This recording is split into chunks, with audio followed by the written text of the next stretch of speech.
আল্লাহ রব্বুল আলামিন বলতেছেন, আমার এত বড় দামি রসুল আমি তোমাদের কাছে এমনি দেব না, মাগনা রসুল আমি তোমাদেরকে দেব না। যেমন একজন বাবা, সম্মানিত পিতা, তার কাছে তার উপযুক্ত একটা মেয়ে, বিবাহের উপযুক্ত একটা বিবাহের যদি প্রস্তাব আসে, এক্ষেত্রে যদি ছেলের বাবা না আসে, অন্য কেউ আসে, বাবা বলতেছেন আমি কথা বলবো না। বাবা আসল গার্জিয়ান যিনি, তাকে আসতে হবে, তার সাথে আমি কথা বলবো। মামার সাথে কথা বলবো না, খালুর সাথে কথা বলবো না। ছেলের মূল গার্জিয়ান বাবা যিনি, তাকে আসতে হবে, তার সাথে আমি কথা বলবো। আমি তাকে পরীক্ষা নেব, তার পরিবারের অবস্থা আমি দেখব। ঠিক আল্লাহ রব্বুল আলামিন আল্লাহর হাবিব মুহাম্মদুর রাসূলুল্লাহ সাল্লাল্লাহু আলাইহি ওয়াসাল্লামকে এই জগতে দান করার জন্য আল্লাহ বলতেছেন আমি এমনি দেব না। এই জগতের মালিক, এই জগতের পিতা, এই জগতের মুরব্বী, মিল্লাতা আবিকুম ইব্রাহিম হুয়া সাম্মাকুমুল মুসলিমিন। এই মুসলিম জাতির পিতা, মুসলিম জাতির অভিভাবক হযরত ইব্রাহিম খলিলুল্লাহ আলাইহিস সালাতু ওয়াস সালাম। এই খলিলুল্লাহ আল্লাহর কাছে দোয়া করতে হবে, চাইতে হবে, তারপরে আমি আমার হাবিবকে আমি দান করব। ইব্রাহিম আলাইহিস সালাতু ওয়াস সালাম যখন খানায়ে কাবা নির্মাণ করলেন, আল্লাহ রাব্বুল আলামিন তাকে ইলহাম করলেন, ও ইব্রাহিম, এত বড় একটা বাগান তুমি সাজাইলা, বাইতুল্লাহর এই বাগান তুমি সাজাইলা, তোমরা বাপ ছেলে দুইজন মিলে এত সুন্দর বাগানটা সাজাইলা। এই বাগানের জন্য উপযুক্ত একজন মালির দরকার, একজন সেবকের দরকার। এই সেবকের জন্য তুমি আমার দরবারে দোয়া করো। সাথে সাথে ইব্রাহিম আলাইহিস সালাতু ওয়াস সালাম আল্লাহর দরবারে দোয়া করলেন, রব্বানা ওয়া বা'আস ফীহিম রাসূলাম মিনহুম ইয়াতলু আলাইহিম আয়াতিকা ওয়া ইউআল্লিমুহুমুল কিতাবা ওয়াল হিকমা ওয়া ইউযাক্কিহিম ইন্নাকা আনতাল আজিজুল হাকীম। আল্লাহ রব্বুল আলামিন তোমার হুকুমে, তোমার নির্দেশ ক্রমে আমি তোমার এই বাইতুল্লাহ সাজাইলাম। আল্লাহ, এই বাইতুল্লাহ যেমন মহান, এই মহান বাগানের জন্য আল্লাহ একজন উপযুক্ত মালের ব্যবস্থা করিয়ে দেন। রাসূল আকরাম সাল্লাল্লাহু আলাইহি ওয়াসাল্লাম তিনি হলেন এই বাইতুল্লাহর বাগানের উপযুক্ত মালি। ইব্রাহিম আলাইহিস সালাতু ওয়াস সালাম এই বাইতুল্লাহ শরীফের মধ্যে বসে বসে দোয়া করলেন, আর তার পাশে বসা জবিহুল্লাহ হযরত ইসমাঈল আলাইহিস সালাতু ওয়াস সালাম এই দোয়া সাপোর্ট করলেন, আমিন বললেন। আল্লাহ রাব্বুল আলামিন এই দোয়া সব কিছু যেখান থেকে পরিচালিত হচ্ছে, যে মন্ত্রণালয়, যে সচিবালয় থেকে ইব্রাহিম আলাইহিস সালাতু ওয়াস সালাম আল্লাহর দরবারে দোয়া করতেছিলেন, সেই সচিবালয়ের নাম হলো বাইতুল্লাহ।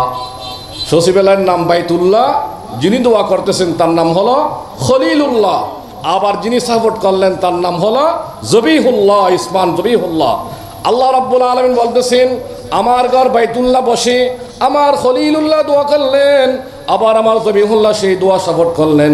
কাজেই এখন আমাকে তো হাবিবুল্লাহ দান করতে হবে। লা ইলাহা ইল্লাল্লাহু মুহাম্মাদুর রাসূলুল্লাহ।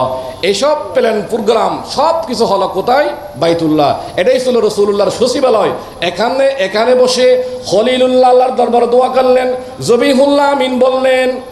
আল্লাহ রাব্বুল আলামিন দেখতেছেন বাইতুল্লাহর মধ্যে দোয়া হলো, খলিলুল্লাহ দোয়া করলেন, জবিহুল্লাহ দোয়া সাপোর্ট করলেন, আমিন বললেন। এখন আমাকে উপযুক্ত হাবিবুল্লাহ দান করতে হবে।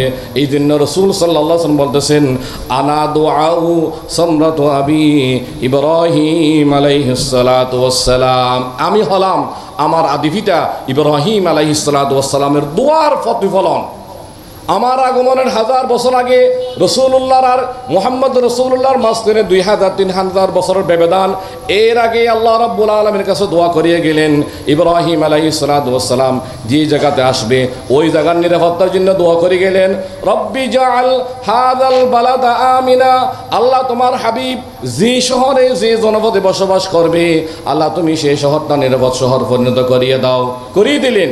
ইব্রাহিম বাইতুল্লাহ শরীফ নির্মাণ করার পরে আল্লাহর কাছে যে দোয়াগুলা করলেন, আল্লাহ রাব্বুল আলামিন প্রত্যেকটা দোয়া কবুল করলেন। এর মধ্যে 1 নম্বর দোয়া হলো হাবিবুল্লাহর আগমন, মুহাম্মদ রাসূলুল্লাহর আগমন।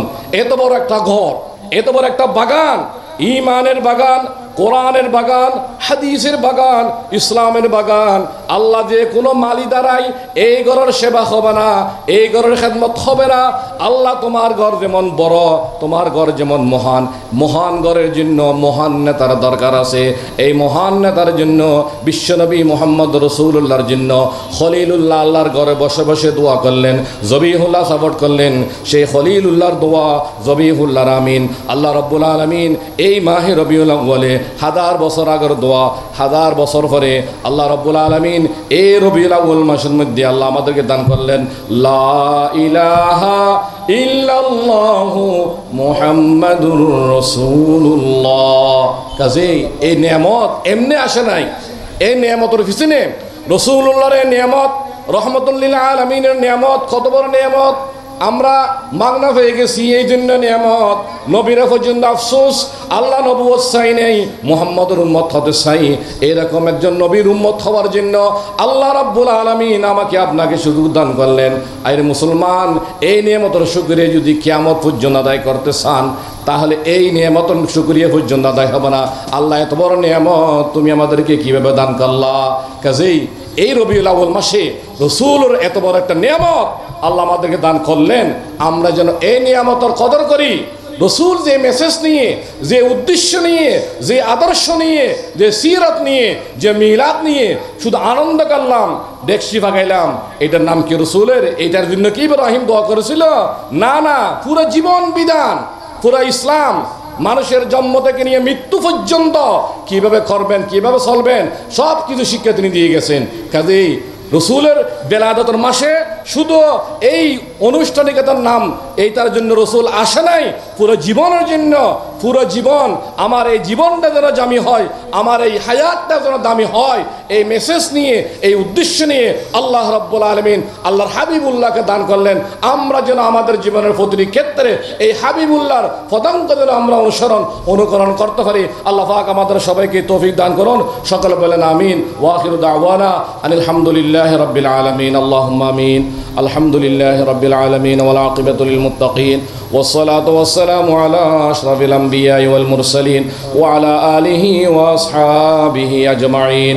পরওয়ারদিগার আলম টেরিবাজার ব্যবসায় সমিতির উদ্যোগে আজকে পবিত্র মিলাদুন নবী, সিরাতুন নবীর মাহফিলকে আল্লাহ তুমি কবুল আর মঞ্জুর করেন। আল্লাহ রব্বুল আলামিন এই মাহফিল যারা সহযোগিতা করেছেন সার্বিকভাবে, যার যারা অবস্থান দেখি আল্লাহ তুমি তাদের সবাইকে কবুল আর মঞ্জুর করেন। আল্লাহ কালকে আমাদের দিন কঠিন সময় নেজাতের উসিলা বানাই দেব। আল্লাহ ইয়া আল্লাহ টেরিবাজারে যতগুলো ব্যবসায়ী আছে, যতগুলা কর্মচারী আছে সবাইকে কবুল করেন। আল্লাহ আল্লাহ এই পর্যন্ত যে সমস্ত ভাইরা বিশেষভাবে ইয়া আল্লাহ করোনাকালীন যে সমস্ত ব্যবসায়ীরা ইন্তেকাল করেছেন, কর্মচারী ভাইরা ইন্তেকাল করেছেন, আল্লাহ তুমি তাদের সবাইকে জান্নাতুল ফেরদৌসের মেহমান বানাই দেব। আল্লাহ ইয়া আল্লাহ সবাই যেন মিলেমিশে ঐক্যবদ্ধ হয়ে কাঁধে কাঁধ মিলে ইয়া আল্লাহ এই টেরিবাজার ইসলামের বাগান, কোরআনের জন্য উর্বর একটা জমি, আল্লাহ এখানকার সমস্ত ব্যবসায়ী যেন কাঁধে কাঁধ মিলে হিংসা বিদ্বেষ বলে আল্লাহ দিন দিন চট্টগ্রাম নয়, সারা বাংলাদেশ নয়, সারা পৃথিবীর একটা আদর্শ ব্যবসা প্রতিষ্ঠান হিসেবে গড়ে তুলতে পারে। আল্লাহ এই এলাকার সমস্ত ব্যবসায়ীদেরকে আল্লাহ তুমি কবুল আর মঞ্জুর করেন। আল্লাহ ইয়া আল্লাহ তাদের ইনকামের একটা অংশ যেন সবসময় দিনের পথে, ইসলামের পথে, কোরআনের পথে তারা বিয়ে করতে পারে। আল্লাহ পাক তুমি তাদেরকে সেই তৌফিক নসিব ফরমাও। রব্বানা তাকাব্বাল মিন্না ইন্নাকা আনতাস সামিউল আলিম ওয়া তুব আলাইনা ইন্নাকা আনতাত তাওয়াবুর রহিম বিরহমাতিকা ইয়া আরহামার রাহিমিন।